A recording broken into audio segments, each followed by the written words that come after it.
All right, so we will go ahead and get started.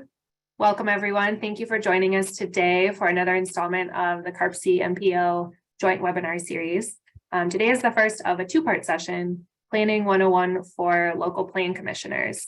We are excited to have Rebecca Roberts from the Center for Land Use Education with us this afternoon, as well as our senior planner, Sean Higgins. Got a couple housekeeping items before we begin. First of all, everyone is muted. The webinar is being recorded, and we will email everyone a link to the recording afterward. The recording will also be available on CARPC's website, Facebook page, and YouTube page. If you have questions during the presentations, feel free to put them in the Q&A. We will try to answer, quick questions during the presentations if possible, and the rest will go through at the end after the presentations are finished. All right, so moving along, Rebecca will be starting us off today with an overview of comprehensive planning and the local commissioner's role in planning. Rebecca is a land use specialist with the Center for Land Use Education. She provides training for plan commissioners, zoning boards, elected officials, and others involved in land use decision-making. Through her work, she helps Wisconsin communities understand and apply tools related to community planning, public participation, land use regulation, and impact analysis. She's also the author of the Plan Commission Handbook, the Zoning Board Handbook, and other online tools and resources. With that, I will let you take it away, Becky. Thanks, Caitlin. I appreciate the invite, and I want to thank all of you for lunch hour to join us. So just a few things I want to go over. This is actually part of a two-part series. We'll be also getting back together next Thursday at the same time. And talking a little bit more in depth about planning and specifically plan implementation. But today I want to touch more on the role of local officials in planning, both plan commissioners as well as elected officials, and how they interface with staff and others. I'll talk a lot about the comprehensive plan, how to use and update the comprehensive plan, and also how that relates to other planning methods, whether that's a regional plan or more specific functional or sub-area plans. And then we'll be turning it over to Sean, and he'll be giving some specifics about what's happening in the county and the capital area, talking about some current planning efforts as well as resources and opportunities to collaborate. So again, I do invite questions throughout. We're going to have a couple of polls. Actually, Caitlin, if you want to start launching the first poll, please, you can respond to that poll, but then if you need to respond other, feel free to use the chat button or chat function as well that should be enabled to let me know. I've got just a two-part question, so I'm interested in knowing what is your role, whether that's a plan commissioner, an elected official, some sort of planning, zoning, or other staff role or consultant. And then secondly, what level of government do you represent? City, village, town, county. And I know not everyone fits neatly into those roles. So again, if you have a very unique role, feel free to introduce yourself in the chat box. Becky, we have gotten some comments that it's a little bit difficult to hear your audio. I'm not sure if you are able to make any adjustments while we have people take the poll here.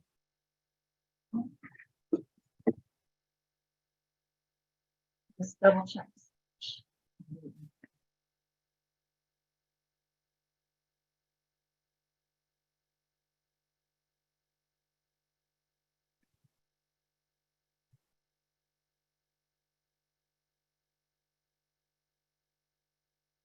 All right, so we've still got some answers coming in. If anyone else would like to participate.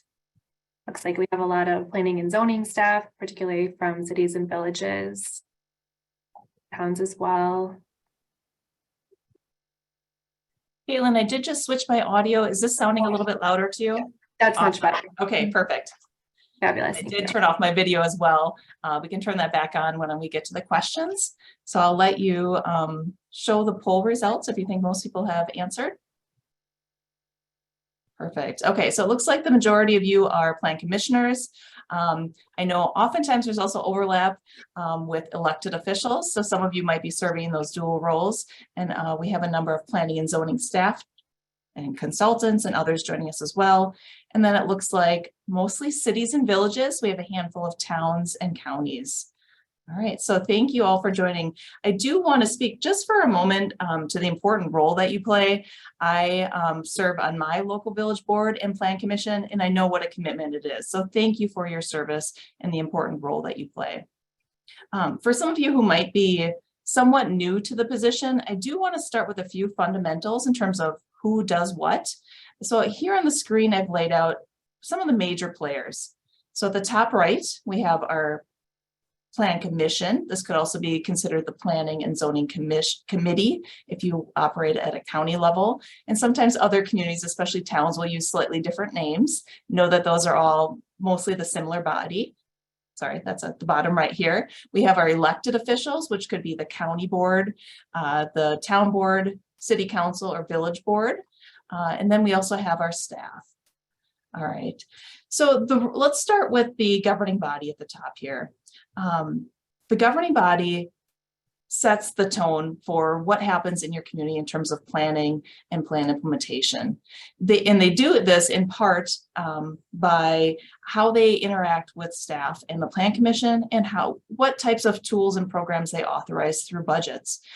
They're responsible for appointing the Plan Commission as well as the Zoning Board of Adjustment or Appeals. They are legally responsible for adoption of plans, policies, ordinances, and programs. And then there's also, in most cases, built-in input from the Plan Commission and staff when developing and applying plans and ordinances and making specific development decisions. All right, so down here at the bottom, then the Plan Commission you can kind of think of as the right-hand man for the plan for the elected officials. The elected officials have wide variety of responsibilities, whereas we're asking plan commissioners to kind of be the technical citizen experts on topics related to planning and zoning and other land use issues. So they are responsible for preparing and recommending the comprehensive plan for adoption. They should also be consulting the plan when reviewing specific development proposals. So they may be assigned responsibilities related to subdivision plat review, to rezones, to conditional uses, et cetera. So in many cases, the plan can provide guidance when they're making those decisions. Another important role is that they can help interface with the public. They can provide that one-on-one contact through public hearings, through interactive workshops, through surveys and other types of opportunities to interact and get to know the community and what the community is thinking, and then have that reflected both in plans as well as in development decisions. And lastly, the staff here is really responsible for providing technical guidance. They're helping to prepare plans, to prepare updates to ordinances and so forth. They don't get to adopt it themselves. It still needs to go through the elected governing body.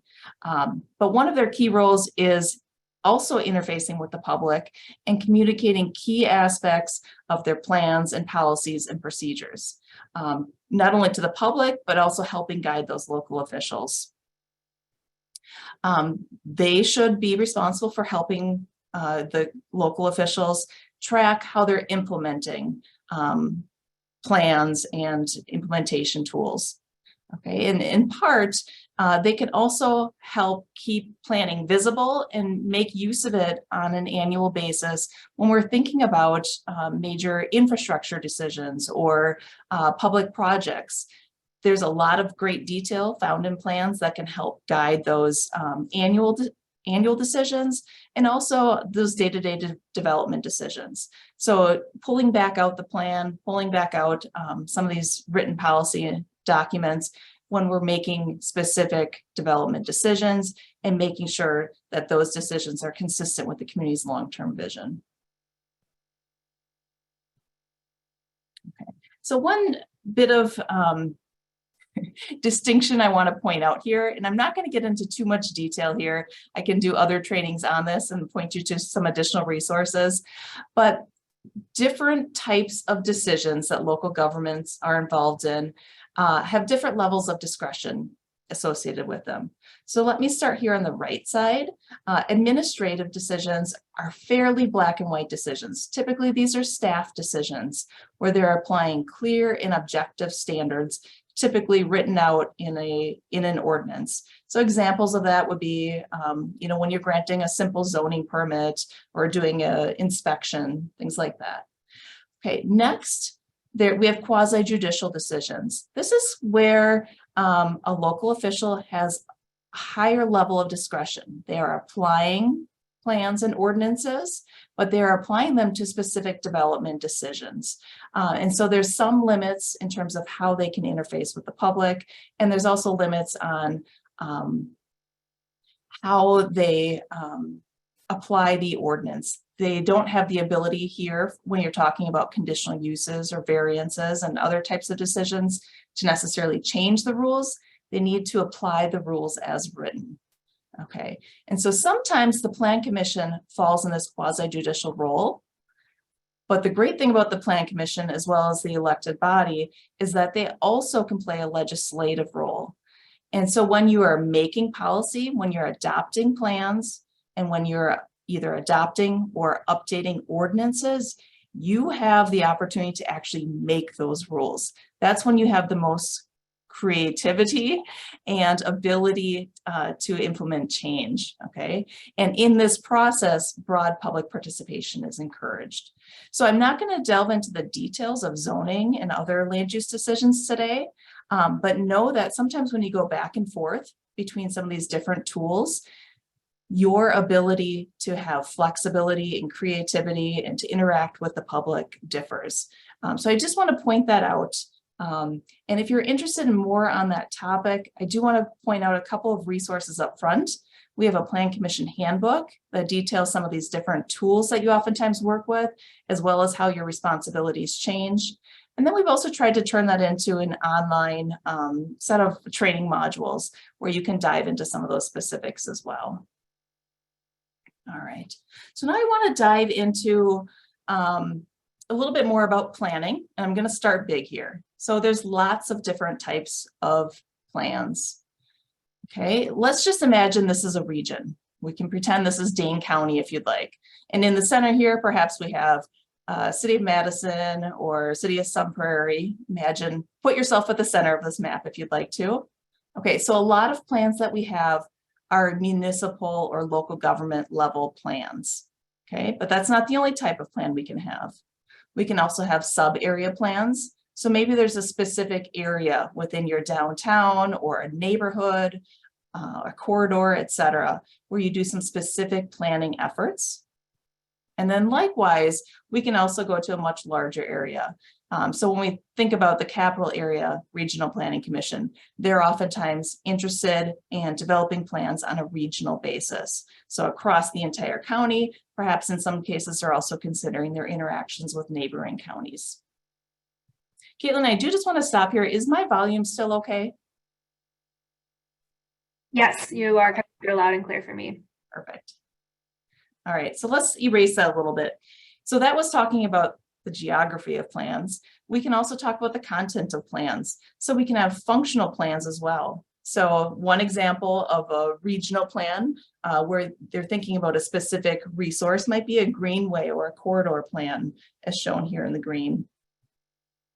Some communities may also have specific plans focused on housing or economic development or transportation. These are all examples of specific or functional plans that you can prepare in addition to what's known as the comprehensive plan.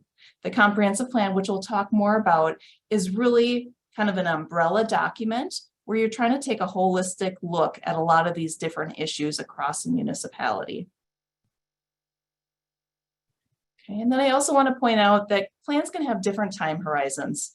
So this is an example from transportation, and this probably is near and dear to many of you, especially those who are at a town or a county level, but also municipalities.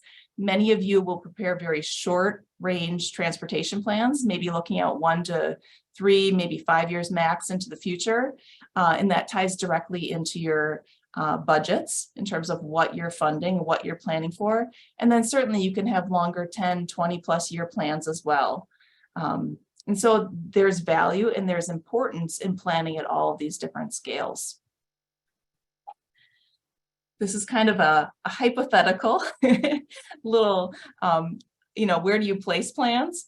So if we think about a capital improvement plan, this is an example of a fairly short-term plan, you know, looking at some fairly specific sites, and it's fairly single issue. So let's pretend we place it kind of right here in the middle.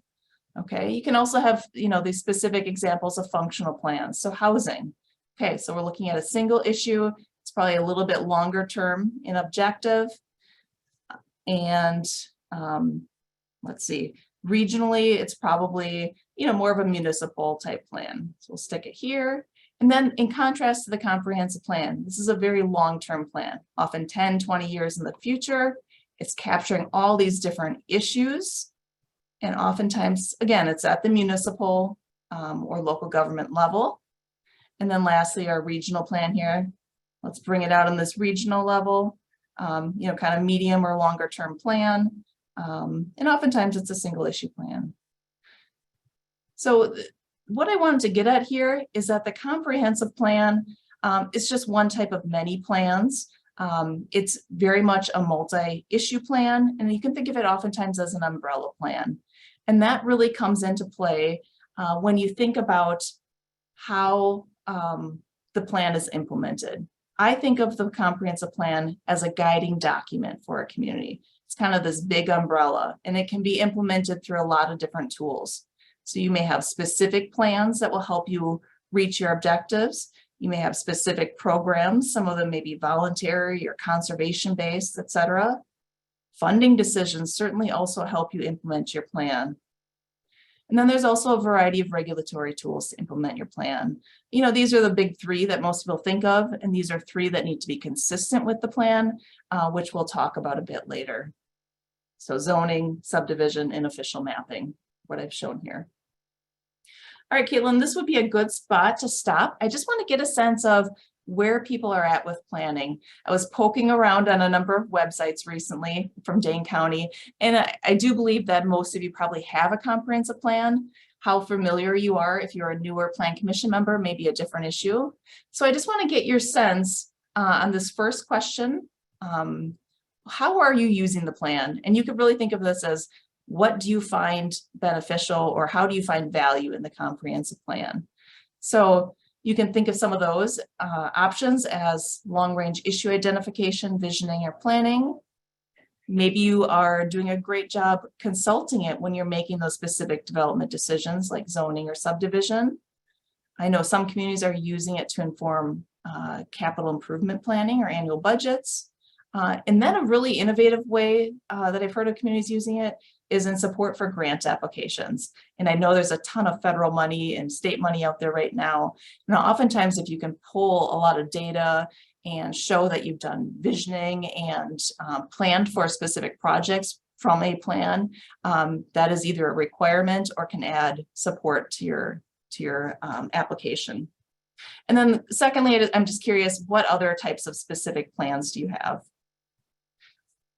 So I'll give you a few minutes to answer some of those questions, just so we can see where people are at.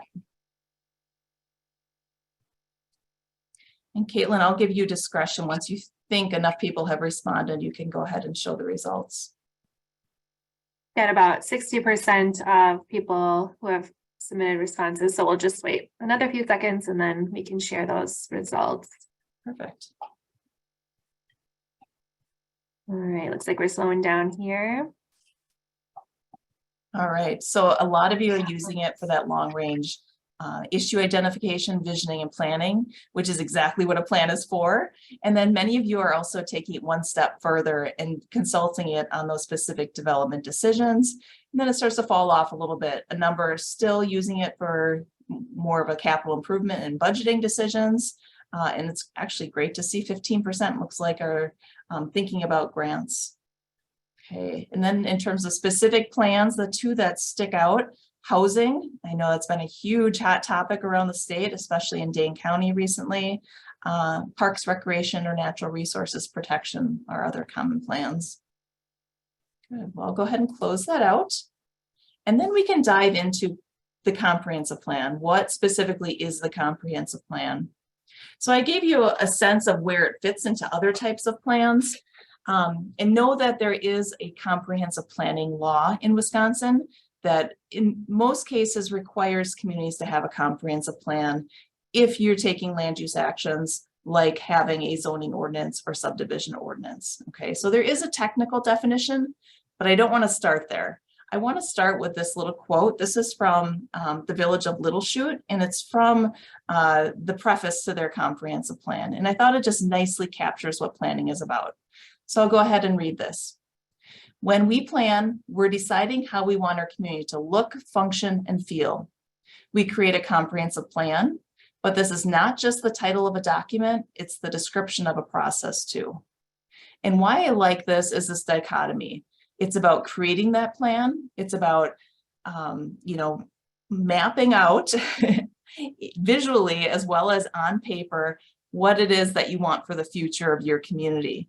But it's also about this process of involving your community, seeing where people are at and seeing what they'd like for their community in the future. And I think there's value in both of those things. Okay. So let's drop back into that legal definition. Okay, so Wisconsin's comprehensive planning law provides structure for both the plan and the process. It kind of sets these sideboards.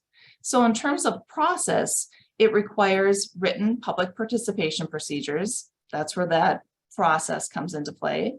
You need to distribute the plan for review and comment. The Plan Commission has a formal role in recommending the plan, and the governing body has a formal role in adopting the plan by ordinance. You also should be updating your plan at least once every 10 years. Okay, so that's the process piece. And then what are the content pieces? Okay, so you're welcome to go out and read what the comprehensive planning law says. But in a nutshell, here's how I would describe it. Your comprehensive plan is really a statement of your community's long-term vision. So looking at least 10, 20 years out into the future. Okay, according to the law, you do need to request 9 different elements. I think of these as topics. You need to include goals, objectives, policies, data, and maps for all of those different elements, as well as recommendations to implement the plan. Okay, and there's a lot of different ways to implement your plan, whether that's through regulation, through design guidance, funding, etc. Okay, and we're going to delve more into that at next week's session. Okay, those 9 requirements, required elements I've listed here. So it ranges from issues and opportunities to housing, transportation, and so forth. One thing I want to point out here is that the importance of these topics probably varies from one community to the next. If I were to talk to a town, I can mostly guess that they're going to be spending a lot of their time on transportation and local roads, and probably a pretty big extent on agriculture or natural resources. Okay, versus if I were to talk to a city or a village, they might be more concerned about housing or economic development or other similar issues. So the point I'd like to make here is that even though there's this structure, there's these required elements that you're supposed to address in a comprehensive plan, I want to encourage you to make the plan your own. Spend more time on those issues and those elements that are more important to your community and that are more relevant. So if housing in neighborhoods is, what's resonating with you now, maybe that's where the bulk of your, planning update efforts are. Maybe it's about adding new topics like resiliency or energy or food systems. And so what I've shown here on the right was some subsequent plan update efforts from the city of Eau Claire, where they've actually added some chapters over time. And that's pretty common for communities as they're updating their plans. Sometimes they'll pick off a few more different topics, and then they'll do a bigger update where they kind of look at the plan holistically and integrate it more formally. All right, so let's talk a little bit about what a typical planning process looks like. Okay, I've spent many years helping communities think about and map out what planning processes can be. And there's a lot of common components. I've kind of got a more detailed version here. But at its core, there's really 4 core steps. Analyzing, thinking about where your community is now and how we got there. And that can be, there can be a lot of data involved there if you choose. Envisioning, thinking about where we want to be in the future. Planning, how do we get there? Actually mapping out and putting into words and into pictures and into maps, how are you going to get from A to B and so forth. And then lastly, evaluating. What progress have we made towards reaching our goals? Planning is not a one and done process. It's a continuous process as shown here. Okay. All right, so just thinking about analyzing data, this is one area where I've seen plans that are being updated really growing and shining. There's just so much more data available and so many more new and novel ways to present data and to think about data. So this may be one focus as you're updating your plan is how do we rethink what we know about our community? Okay, and it's not just about census data or other factual data. I like to think of planning as both an art and a science. It's really about getting out into your community, looking at what is actually happening. Here's an example where you can see, we call these desire lines. You know, people were not traversing the main road. You know, they were taking this little cut through. And so by observing that, they were able to make changes to their physical infrastructure. Okay, getting out and seeing how we're actually using our community and what our physical environment says about us is one way that we can collect and analyze data about our community. Some other ways would be thinking about how we involve the public. That could be through a formal survey, it could be through interactive workshops, etc. Thinking about what people value in their community, as well as what they'd like to see in the future or what they'd like to change. Okay, one typical way to do that is oftentimes through a SWOT analysis, where we're looking at strengths, weaknesses, opportunities, and threats. Again, that's just one exercise that many communities will use to start the planning process. Scenario planning is also becoming fairly popular. This, in a general sense, is really a means to analyze, visualize, and then start to build consensus about what future development looks like in your community. And you can do this for many different topics, whether it's you know, population growth, or maybe you're analyzing natural hazards or looking at visual character, what you'd like to see in your community. I'll give you just a couple of examples here. This is from the town of Bear Creek in Wapaka County, and they actually did a quick little build-out analysis in their community. They have a pretty rural community, less than a 1,000 population, and they said, you know what? All these little dots represent where current homes or development are. And they said, if we continue down this path with our current zoning regulations, we have simply a minimum lot size requirement. What could development look like? And so they supposed that every single lot was subdivided to the extent possible based on their current regulations and developed. And this is what they saw. There was potential for nearly 10,000 building units. And while this isn't practical for a community of this size, it was shocking because they thought, you know what happens if we just get this one development or this one development or, you know, this cluster of development? We're not prepared for that, and that's not what we want. And so they were able to use this exercise to have a conversation about how they could change their zoning to have a density-based system rather than a minimum lot size system. Another example, this is from the city of Marshfield, from a planning update process they went through quite a number of years ago, and they developed a number of alternative scenarios. You can see that here in map form. And so they said, all right, here's what it looks like with the status quo. If we continue to develop the way we are, this is likely what we're going to see. And they had some illustrative photos and they showed some different growth areas and what that could look like. And then they created a series of alternatives. They said, well, what about rather than these traditional single family neighborhoods, what if we, you know, densified a little bit and had a bit of mixed use? Or if, you know, we tried to develop a commercial corridor or a gateway to our community. And so by looking at these different options, they were really able to grasp what it was that they wanted for their community. In the end, they ended up grabbing some ideas from all of the different alternatives that they looked at. Okay. So then, as you're going through this analysis process and visioning process, it's also about starting to map out what that future direction looks like. A lot of communities will do that through a series of goals and objectives and policies. Here's just an example. This is kind of, as we've evolved in our communities, our plans have gotten more sophisticated. So this is an early example of what this may look like and what it may look like in your community. A lot of the more recent plans I'm seeing are starting to add in graphics and trying to be much more concise and direct about what it is that they want. And so this is an example of a plan summary where for a given element, here we'll say it's housing, they've tried to condense on one page their core strategy. What are our goals?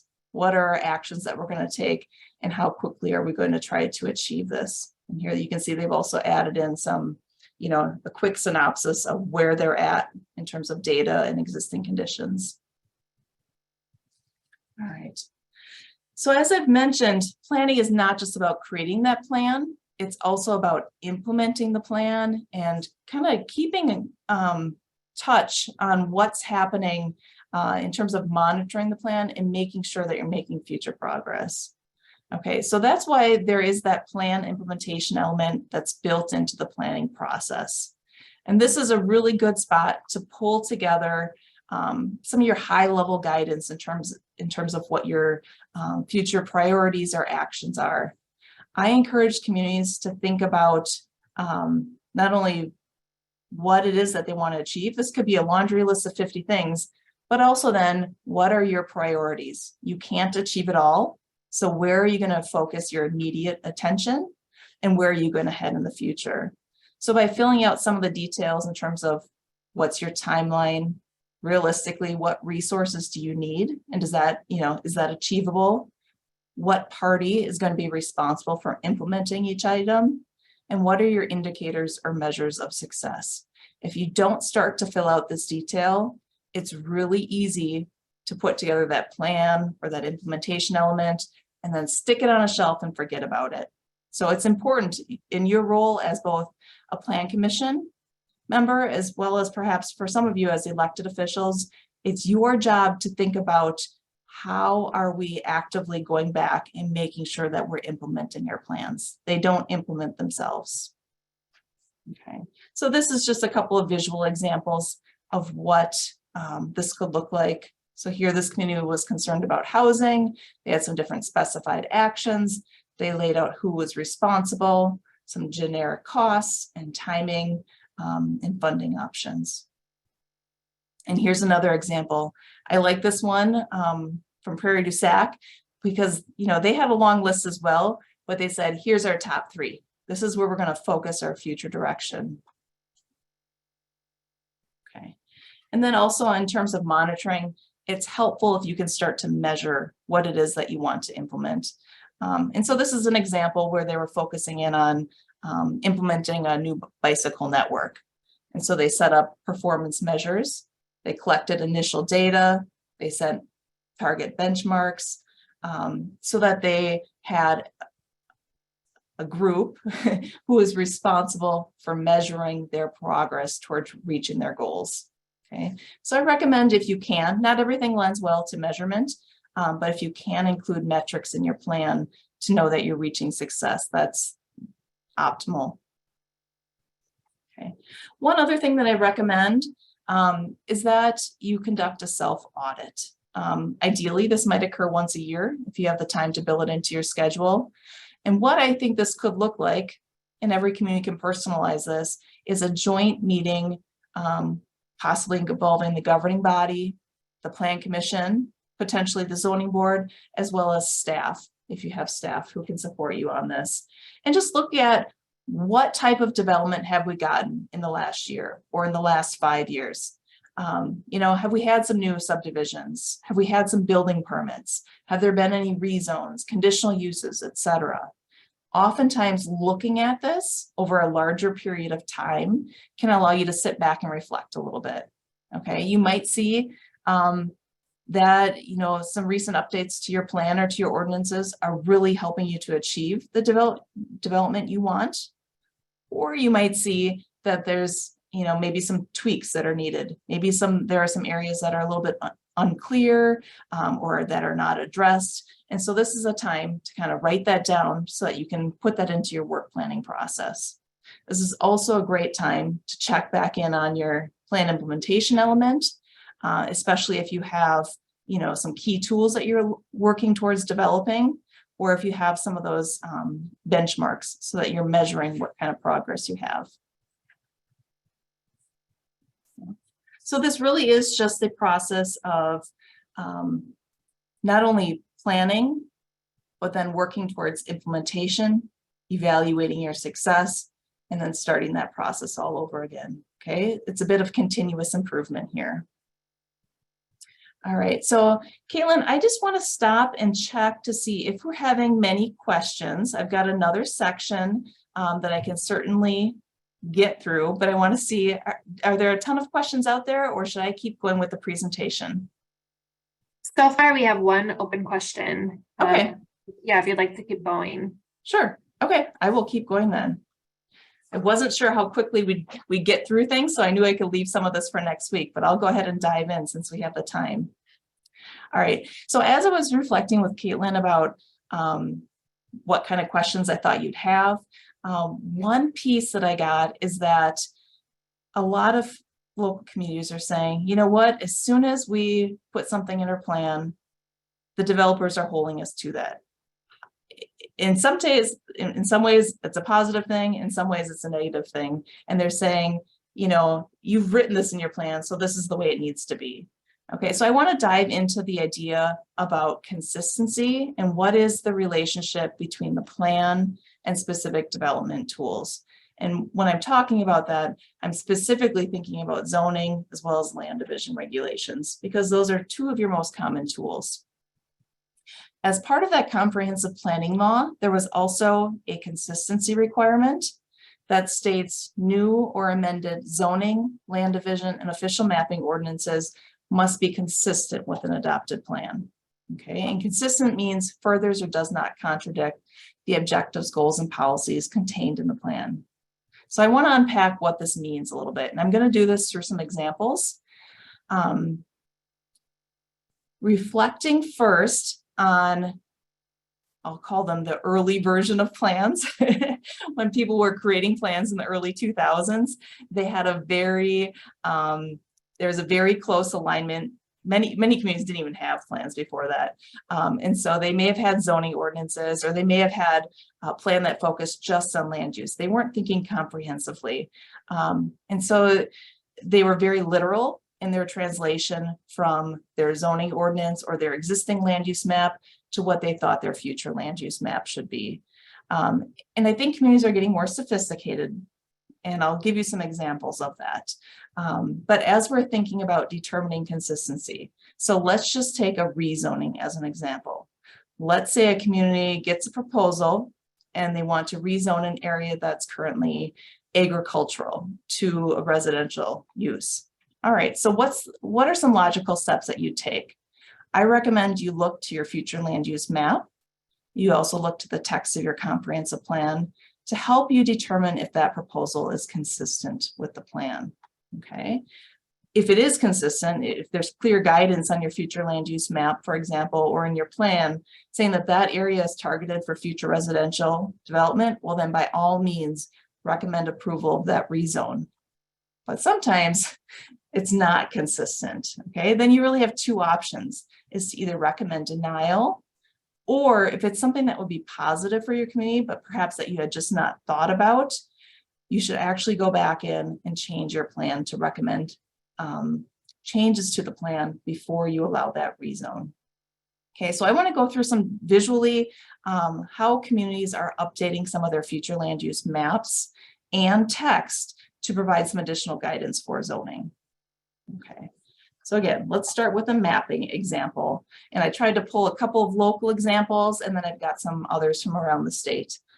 So this is from the village of Mount Horeb.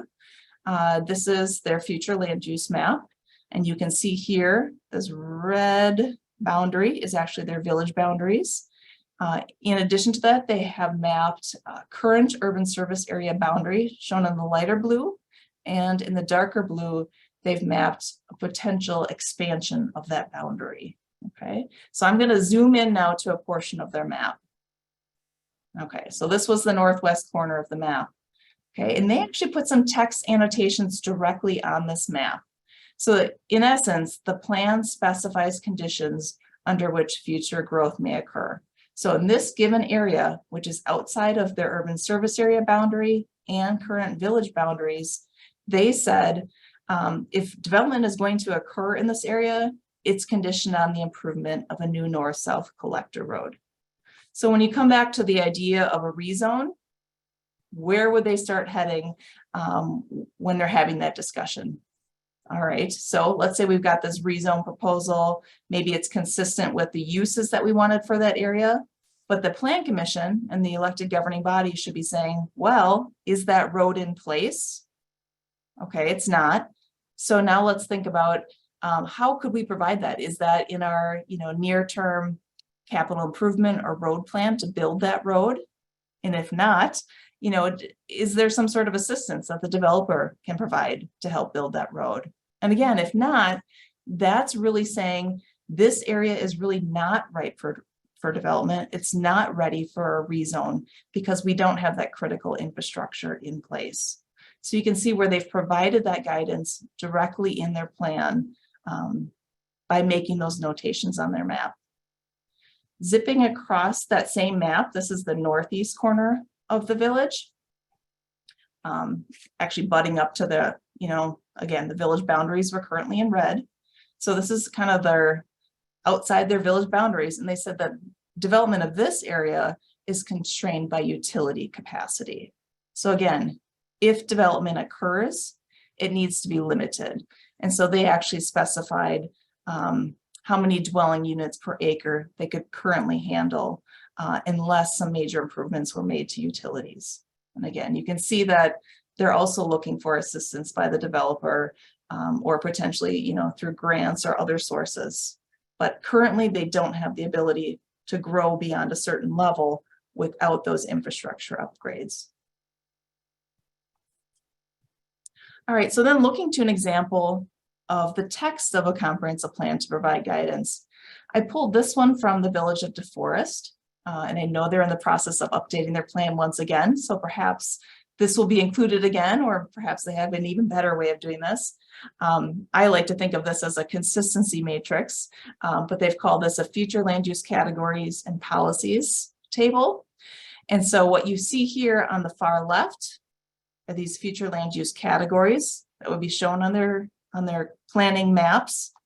And then they have typical implementing zoning districts. So in this example, if you see commercial on the map, you know that these types of zoning districts are potentially compatible or are the preferred future zoning districts. Okay, and then there's also some related policy, and I've circled one here. So they suggest to time rezoning to when public sanitary sewer and water services are available and a specific development proposal is offered. Okay, so I think this is great. It's tying it in again to the infrastructure availability and also to readiness for development when a developer has stepped forward, not just rezoning the land because that's what you'd like to see there. All right, so I'm hoping this starts to give you some ideas for how you might update your map. On the far left, this is the type of future land use map a lot of communities have started with when they first created comprehensive plans. It looks a lot like your existing land use map, perhaps with some changes for the future. And I've shown you that one example where people are, adding some additional detail to that map to give guidance for rezoning. But some communities are also taking a step back and they're saying, you know what, we're not even going to provide that, same level of detail. Instead, we want to provide future concepts. Okay, and so they're providing a little bit less detail. And then other communities still are saying, you know what, we're going to provide even more detail so we can help illustrate for specific areas of our community what type of growth we'd like to see. So let me give a couple more examples, and then I'll pass this off to Sean, I think. All right. So this is an example from a town in Fond du Lac County where they actually had a very simplified future land use map. You can see this whole area is the city of Fond du Lac within the town. And I helped simplify this a little bit, but they essentially have 3 future land use categories. Those areas shown in red are priority mixed use. And so you can see these are what they think are some of the appropriate uses, everything from single family, multifamily, commercial, etc. This is where they see most of their growth occurring, and that's because they have sewer and water availability there. Okay, a couple of rural residential areas with very limited growth for single family, where there's well and septic, and then there's a big swath of their town that they're anticipating would be farmland preservation, where they're limiting residential growth and focusing on keeping farmland. All right, and then one more example from the village of Hortonville. This is a kind of wide view of their community, not only the village, but also their extraterritorial planning area. And what I like, I'm going to zoom in here, they've actually shown, I would say, things in a bit of a bubble fashion. They haven't mapped out parcel by parcel what they want to see where. Instead, they've said, okay, in this big area, you know, this is a future mixed use growth area. Or they've said for these, you know, big corridor areas, this is where we're looking to have some gateway improvements. Okay, so they left it more general, looking at big picture opportunities rather than mapping out parcel by parcel what uses needed to go where. Okay, and then one very last example. This is the city and town of Platteville collaborated on a plan. And again, they took a very different approach to their future land use map. And there's actually inset maps that are blown up as well for different areas that they wanted to either redevelop or maybe guide growth a little bit more. And so they created these growth illustrations. Again, proposed scenarios, but they were trying to help steer development a little bit more closely in those areas. Okay, so just a couple takeaways. Planning is a continuous process. You know, it doesn't stop with the plan. You need to constantly keep evaluating and growing with your plans. There's a lot of different types of plans and they all have value. But plans need to be implemented through specific action. So when we meet again next week, we'll talk about how to move more into that, getting the type of development you want through implementation actions. Okay, because ultimately what you put in your plans and what sort of tools that you craft for your community, whether it's a regulation or, you know, some sort of voluntary program, does shape both public and private investment. So I'll leave it at that. And I want to turn it over to Sean. Sean's going to dive a little bit more into some of your regional planning opportunities. So I'll stop the share here. Sean, do you want to go ahead and jump in? Yeah, thanks, Becky, for that great overview of comp plans and planning generally. I will request control of our screen here. While Sean gets set up. So Sean's going to give us an overview, providing some regional context for local comprehensive planning. Sean is our senior community planner here at the Capital Area RPC. He provides long-range planning assistance, analysis, data, maps, and urban design services to municipal planners, private sector planners, and citizens. His studies and professional experience cover design history, architecture, and urban planning. Thank you, Caitlin. All right, well, let me swap my screens here because I don't want you seeing my presenter notes, right? You're seeing anything, or are we not sharing yet?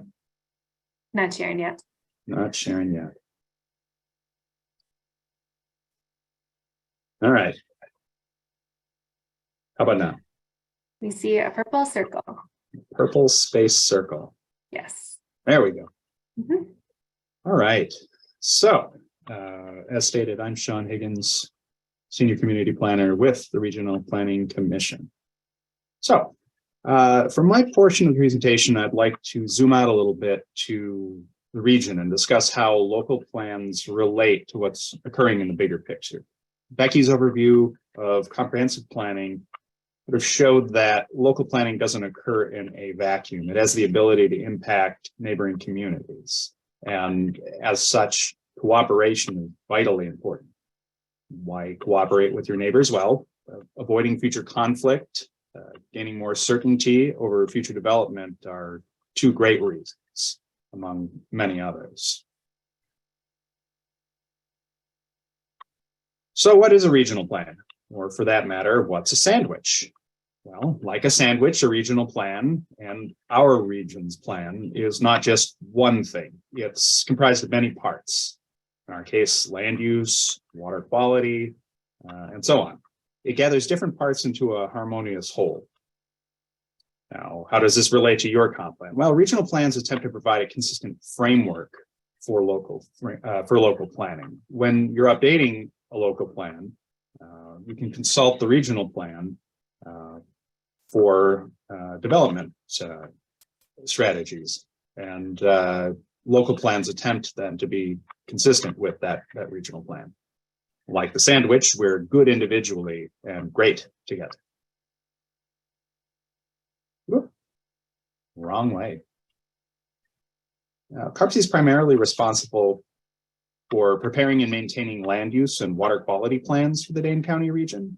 In terms of land use, Wisconsin state statute charges regional planning commissions with, quote, the function and duty of making and adopting a master plan for the physical development of the region. We function as an advisory board, and by extension, the regional development framework is an advisory document. But it is consensus driven. The RDF consists of growth scenarios, a growth framework, and though it doesn't have detailed land use maps, it does contain conceptual maps. Strategies contained therein are heavily drawn from local plans. And what we promote through the RDF are things that are already in many local plans and happening on the local level. In terms of water quality, the Wisconsin Department of Natural Resources is required to have continuing water quality management planning under Wisconsin State Statute 283.83. These area-wide water quality management plans are defined in NR 121 as a plan for managing, protecting, and enhancing groundwater and surface water quality, which considers the interrelationship of water quality and land and water resources on an area-wide basis. CARPC conducts water quality management planning, including the administration of water quality management plan amendments, also known as sewer service area or urban service area amendments, in Dane County under a contractual agreement with the Wisconsin DNR. And we'll discuss that more in detail on the October 27th session, where we'll cover urban service area applications. So what does CARPC do? Well, we're a convener of local and regional entities. We develop the regional plan and also carry out future urban development area planning. We administer the water quality management plan, and we conduct watershed planning. And we assist other parties like local municipalities with their plan.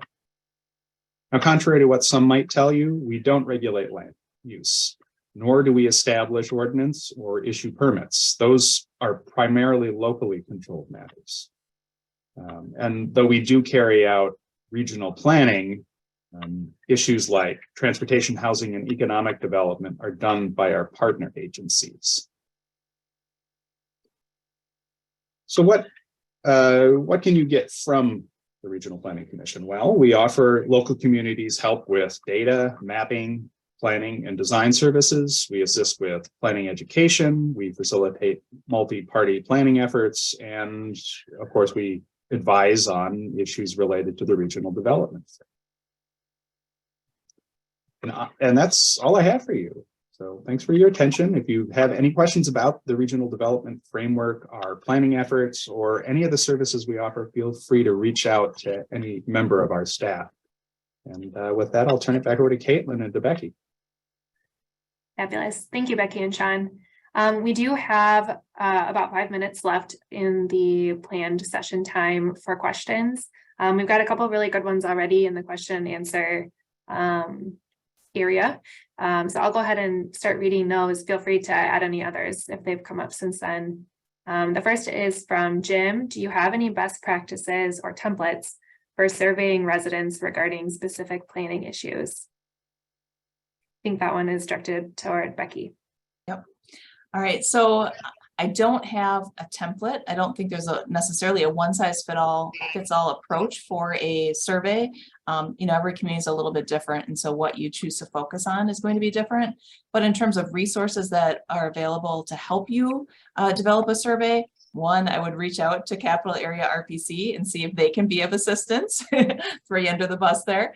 But then also I know that there's UW River Falls for a very long time had a survey research center. I may not be naming that exactly correctly, but if you type that in, you'll probably find some level of assistance there. You could also reach out to our two major planning universities at UW Milwaukee and Madison, and they may be able to assist. I know that sometimes they have applied planning projects, and that could be a potential student project that they either focus on individually or as part of a class. And then also I've been shocked. There's so many communities that are out there updating their comprehensive plans right now. So if you do a quick Google search, you may find some examples of surveys that communities are currently launching, and you can, take some ideas from those as well. Not to throw you both under the bus, is survey design or assistance anything that the RPC can help with? Yeah, not to toot our own horns, but yes, we can help with that. As could any Consultants as AICP well, certified planner. So if you have someone on your local staff, you can check with them as well. Thank you. So our next question is from Tom. If a proposal is consistent with the comprehensive plan, is the municipality then required to approve it? In other words, may a municipality deny a proposal based on considerations that were not included in its comprehensive plan? This is a great question, Tom, and one that I will try and delve into more at the next session, part 2 of this, next Thursday. But in short, the comprehensive plan is not the only document that you're looking at when you're approving development. Let's say it's a subdivision that you're approving. You need to be looking at what it says in your subdivision ordinance. And if there's things that are listed within that ordinance, where they can't meet those requirements, for example, then absolutely that would be a reason to deny it, even if you didn't address it in your plan. The plan is generally much more broad-based and visionary than your ordinances, whether that's zoning or subdivision or something else. So just because you didn't address something in a plan, that's not the only reason that you could deny a proposal, but it should be based on something. It's not just, I don't like this developer or this proposal. You do need to have some concrete reasons for, denying development proposals. Thank you. So our last question that we have entered as of now, what guidance do you have for looking at a development proposal when balancing how the proposal fits the allowable use in an area, but may not necessarily contribute to some of the bigger picture goals of the plan? For example, the community receives many proposals for development, but they're all for the same type of housing. The comp plan asks for consideration of diversity of housing types. Any suggestions? That's a big question and not an easy one to solve, but I think I'm going to also try to address that one at the next session. I've got some examples of how you can help steer and seek out developers. One of the examples I was thinking of including from next week is Fort Atkinson has done some pretty forward-thinking planning related to housing. And so maybe I'll bring that example in as an example of how you can be more proactive in seeking out the type of development you want rather than just, reacting to the proposals that come before you. But that's a pretty complex question. And I welcome Sean or Caitlin if you have experience with that as well, or quick ideas on that. Yeah, just going, in some neighborhoods and some specific areas too, going below the comp plan level and developing neighborhood neighborhood plans, or, you know, if we're talking about, say, downtown redevelopment, you know, if there's a business improvement district, or, you know, just generally, if you're looking to, you know, solicit specific types of development or encourage specific, you know, look and feel of development, developing design guidelines too, as advisory documents to, you know, to supplement the comp plan can also be useful. Yeah, I think it's important to stress throughout this whole presentation that it's not just the comprehensive plan that's going to implement your vision, but it's then about drilling down, and as Sean mentioned, sometimes developing those specific plans, as well as updating your ordinances. The ordinances are really where a lot of this comes into play, whether it's through design guidelines or through, you know, what types of uses you're allowing or requiring. That's where the rubber often hits the road. And so I will definitely address that a little bit more in next week's session. Wonderful. Well, I'm not seeing any other additional questions coming in. So I think that concludes part 1 of our Planning 101 webinar. On behalf of everyone at CARPC and the MPO, thank you so much for taking the time to join us today. I hope that the information that we've shared will be useful as you move forward in your local planning work. We will be back at the same time next Thursday with Planning 101 part 2. At that session, we will focus on tools that can be used to implement the comprehensive plan. As I mentioned earlier, we'll be sending out a follow-up email in the next couple days with links to the recording. In the meantime, please feel free to reach out with any questions or requests for more information. And with that, have a great day. Thank you again for attending. Thank you. Thanks, everybody.